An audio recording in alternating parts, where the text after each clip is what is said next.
আল্লাহ তাআলা বলে, বান্দা শোনো, মৃত্যুর যন্ত্রণা সত্য সত্যই আসবে, যেটার থেকে তুমি নিজেকে পলায়ন করছিলে, মরতে তুমি কখনোই চাচ্ছিলে না, কিন্তু এটা শুনে নাও, যে মৃত্যু তুমি কখনোই চাও না, সেই মৃত্যুর যন্ত্রণা তোমার আসবেই আসবে।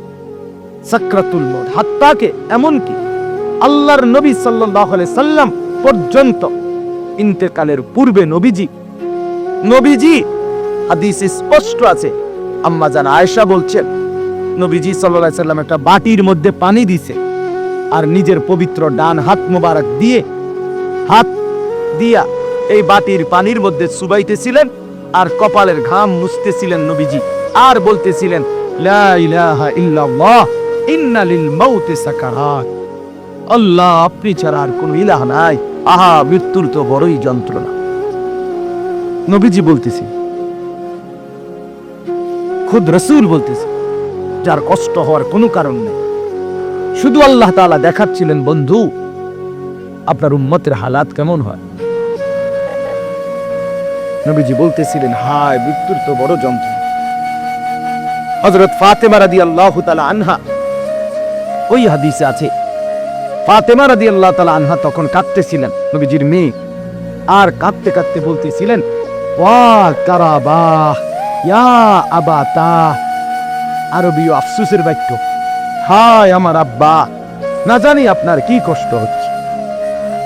আল্লাহর নবীর সাথে সাথে বলছেন, লা ইয়া ফাতেমা, না না ফাতেমা, কষ্ট হচ্ছে না, লাইসা আলা আবিকাল কারব বাদা হাদাল ইয়াউমি আবাদা। সুবহানাল্লাহ।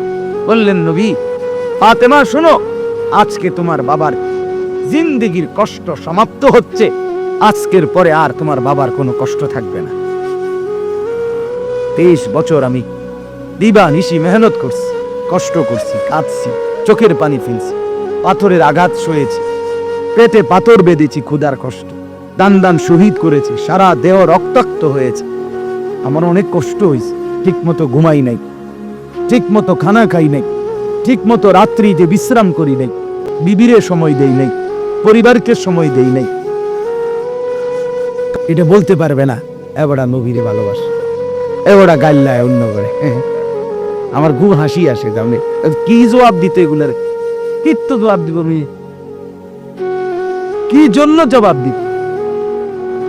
মৃত্যু তো খুব দ্রুত, আজ না হয় কাল, এবছর না হয় সে বছর, মরতে তো হবেই, আখিরাতে তো যেতেই হবে, কোনো সন্দেহ নেই।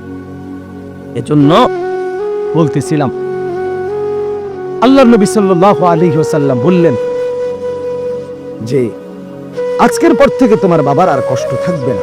আমার বলার উদ্দেশ্য হলো সাকরাতুল মউত, মৃত্যুর যন্ত্রণা, প্রত্যেককে মৃত্যুর পূর্ব মুহূর্তে মৃত্যুর যন্ত্রণা সইতে হয়, ভীষণ যন্ত্রণা, ভীষণ ভীষণ, কিন্তু ঈমানদার সেই যন্ত্রণার মধ্যেই মজা পায়, মৃত্যুর সেই যন্ত্রণার মধ্যেই আনন্দ পায়, আনন্দ।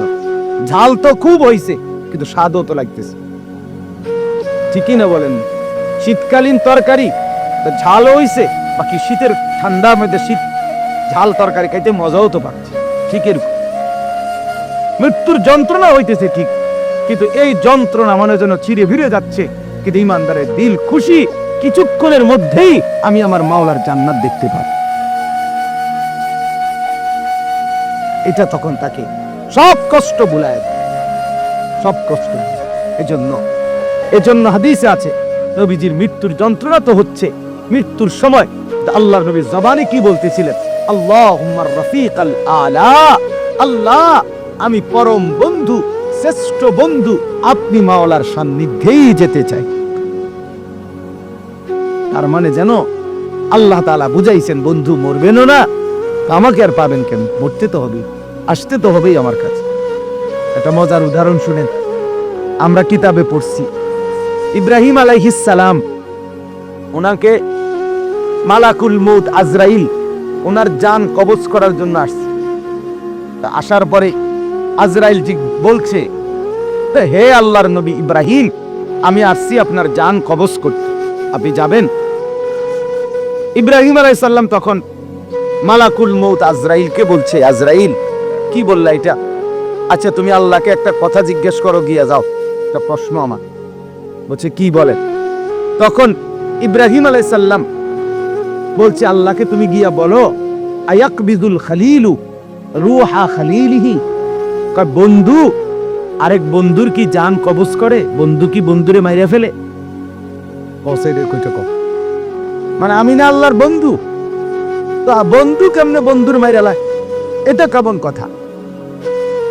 আজরাইল গেছেন, আল্লাহ তাআলাকে শুনাইছেন, আল্লাহ তো শুনছি, তো আল্লাহকে বলছে রব্বুল আলামিন ইব্রাহিম তো এটা বলছে, কি বলতাম? আল্লাহ তাআলা ফেরত আরেকটা কথা বলছে যে আজরাইল তুমি গিয়ে এটা বলো ইব্রাহিমকে। এবার দেখো কি কয়। আজরাইল আসছে, আয়েশা বলতেছে আল্লাহ বলছে আপনাকে জবাবে আয়াকরাহুল খলিলু লিকা খলিলিহি, বন্ধু কি বন্ধুর সাক্ষাৎ পেতে চায় না? বন্ধু কি বন্ধুর মোলাকাত পছন্দ করছে না? বন্ধুর সাক্ষাতে যাবেন না? ইব্রাহিম আলাইহিস সালাম সাথে সাথে বুঝে ফেলছে, হায় আচ্ছা, তো আসলে মৃত্যু না, এটা তো আমারে মেরে ফেলা না, এটা তো আমার রূহ কবজ না, বরং আমাকে তো আমার মাওলার সাথে মিলায়া দেওয়া। তখন সাথে সাথে উনি বলছে ইকবিদ রূহি আল আন ইয়া মালাকাল মউত, হে আজরাইল মালাকুল মউত, এখন আমার রূহ কবজ করো, আমি বন্ধুর কাছেই যেতে চাই। তাহলে সাকরাতুল মউত, মৃত্যুর যন্ত্রণা সহজ হয়, লাঘব হয়, আসানি হয় যদি কোনো মৃত্যু পথযাত্রী মুমূর্ষ ব্যক্তির সামনে সূরা ইয়াসিন তেলাওয়াত করে। আমার বাপ সুন্নত, সুন্নত মৃত্যুর আগে, মৃত্যুর পূর্ব মুহূর্তে কোন বান্দার জন্য কোরআন থেকে পড়া, এটাই হলো মূলত সুন্নত, এটাই সুন্নত। মৃত্যুবরণ করবার পরে পড়া এটা সুন্নত না, এটা সুন্নত না। মৃত্যুবরণ করার আগে পড়া সুন্নত।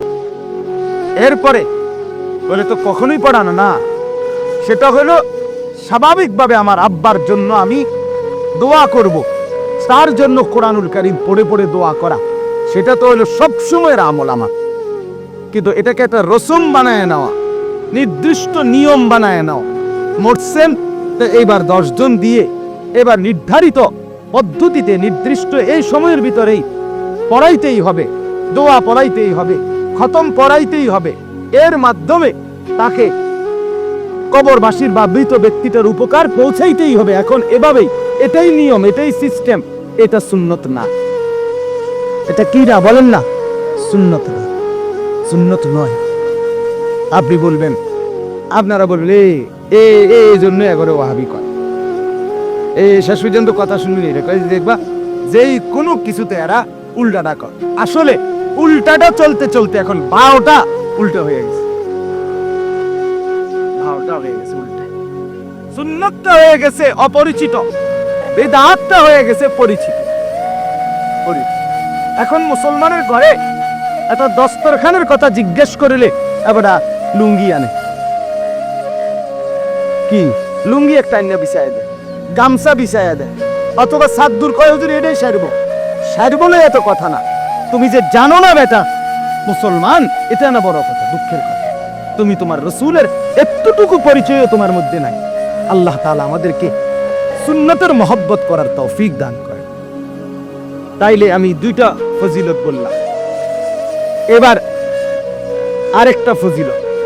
রাসূলুল্লাহ সাল্লাল্লাহু আলাইহি সাল্লাম বলেন, যে ব্যক্তি সকালবেলা সূরা ইয়াসিন তেলাওয়াত করবে সন্ধ্যা পর্যন্ত সে বিপদ আপদ থেকে নিরাপদ থাকবে। সন্ধ্যায় পড়বে, সকাল পর্যন্ত বিপদ আপদ থেকে নিরাপদ থাকবে। তাইলে সূরা ইয়াসিন অনেক ফজিলত, মৃত্যু পথযাত্রী মৃত্যু যন্ত্রণা সহজ হয়।